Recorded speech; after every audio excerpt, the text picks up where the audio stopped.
Ladies, gentlemen, and you beautiful in-betweens, hello and welcome to the Eve Chronicles, as published in issue 1 of the EON magazine. Are You Clonesome Tonight? By Richard James. Did she dream? He wondered, the hum of a sleeping station loud in his ears. Behind those thin, fragile eyelids, within that empty skull, did she dream? He watched her in the fluorescent half-life, as he had done in those haunted moments when it was late. He'd watched her grow, motionless, save for the pulse of a red light that winked in time with every surge of blood through her unborn body. The curve of the reinforced outer wall of the womb, together with the opaque glow of the preservative, meant her features were distorted and ill-defined. Clouds of nutrients hung like dust in the crawling thermal eddies, blurring the line of her body which seemed to shimmer in the placid currents.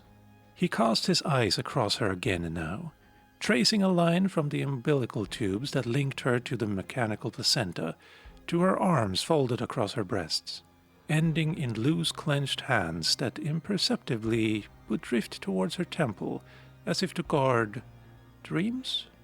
The opening of a small maintenance panel within the base of the clonovat startled him as a small cluster of tiny bubbles seeped upwards into the green amniotic mixture, hiding within them a lone sifter which swam up into the slow-curling vortex its entrance had created. It quickly set about fulfilling its programmed task, ridding Vat J32G of any detritus or impurity that might endanger the body within.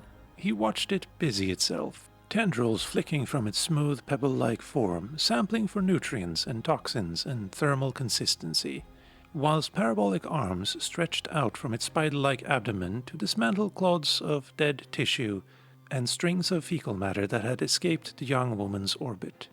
Through the liquid past the body of the girl, the clock turned a new hour. Nodding at the duty guard as he left the labs, he set off for home and stared briefly into the high-domed hallways of the station outside. The station was at the midpoint between night and day, in its darkest phase, and in kind the light was dim and oppressive. But he sensed no danger, only feelings of guilt over unrequited wanting and eternal emptiness. He turned and walked toward the central mall, where, in a few hours, traders would coalesce, haggle, and observe the pilots as they flashed their manifests. It was a routine now. He would lie awake for a while, catch a few broken hours of sleep, and return in the morning to tend to the doctors as they delivered new clones, kept the old ones maintained in readiness, and trusted him to clear away the aborted biomass, those soulless scraps of recycled humanity, of worth only to the lowest of traders. And before he drifted away from the dawn, a dull stab of fear prodded at him, that she would wake from his dreams and be gone. He woke with a start and sat up, eyes jagged and unsure of whether they should open or close. From somewhere the sound of gentle strings and birdsong had stirred him and had risen to fill the cramped apartment. Instinctively he stood, and silence returned, the lights casting a comforting glow. Automatically, his neocom cut into the dusky yellow light awash with green fluorescence. The daily schedule waiting on screen. There was no mistake. His fears were realized. He blinked and checked again, but the screen didn't flinch. J32G. U-clone grade O+. Activation confirmed. ETA 01 hours 12 minutes. The seconds ticked away freely.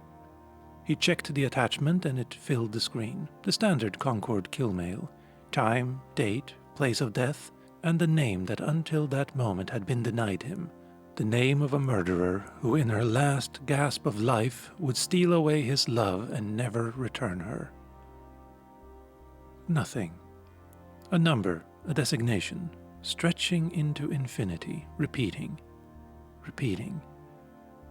There's someone there? Nothing. Repeating. A doorway opens. A connection. A question. Answered. Confirmation. Empty space filled in an instant. Filled again. Memory written. Overwritten. Memories upon memories. Too much. Searing white. Pain, heat, light, life, overwritten. Must breathe. Life. Though the light was barely enough to cast shadow, she was ugly now. Somebody else. The tube that had sustained her had been turned horizontal, lowered and drained. Half of it lifted away, leaving a transparent trough slick with fluid. She writhed in it, her naked, hairless body violent with pain and confusion. And then she vomited again, projecting a pungent mixture of bile and fluid across her shoulders and spattering the physician that tended to her, causing him to turn slightly. "Orderly," he snapped. "Clean this mess up." He moved out from the darkness and hesitated. "You've been ogling her for weeks. Well, now your dream's about to come true. Clean her up." The physician had no idea. No idea at all. This wasn't her. The woman's body was still again, resting after the convulsive wrench of re-existence. She looked familiar and peaceful, yet he knew that it wouldn't last. But maybe she could come back to him. He was no doctor, but he'd heard the stories of souls fighting for possession of the body. Only the previous week, a recloned man was taken away, a schizo racked with pain, fighting with himself, smashing his head into the wall. It happens. That's what the other doctors said. Sometimes the body rejects. Is it better to reject and die than to live another's life? He realized he hadn't moved from the dark corner of the birthing room when the doctor in this room raised himself again, the light casting a demonic shadow across his narrow eyes. "I need not remind you this specimen could only have been bought by someone with the kind of funds you could only dream of." He turned back to the bio readout as the new clone's heart began to show signs that shock was giving way to awareness. "If she wakes up in this mess, she'll cancel her contract and you'll be floating meat for some other hotshot pirate. I guarantee it." Quickly he moved towards her and began swabbing her, showering away clods of foul coalescence with sweet-smelling water and patting her sleeping body dry. As he smoothed the towel around her shoulders, she shivered and her skin prickled as tiny hairs he hadn't noticed before reacted to his touch. Mnemonic integrity reads at .996 and should settle around 997. The grey-faced surgeon had returned to his instruments, his temper forgotten. "I think she'll be just fine." She was gone. "When you've finished, get her into her suite before she wakes fully. There's quite a war raging, and I hope for the sake of my commission she's going back to it." She had already begun to stir before the orderly drones lifted the woman out of the vat. Her eyes fluttered open for a brief second, but her body had no intention of responding, and she settled back into drowsiness. He followed impatiently as the drones guided the cart towards the preparation rooms, where he would be alone with her for the last time.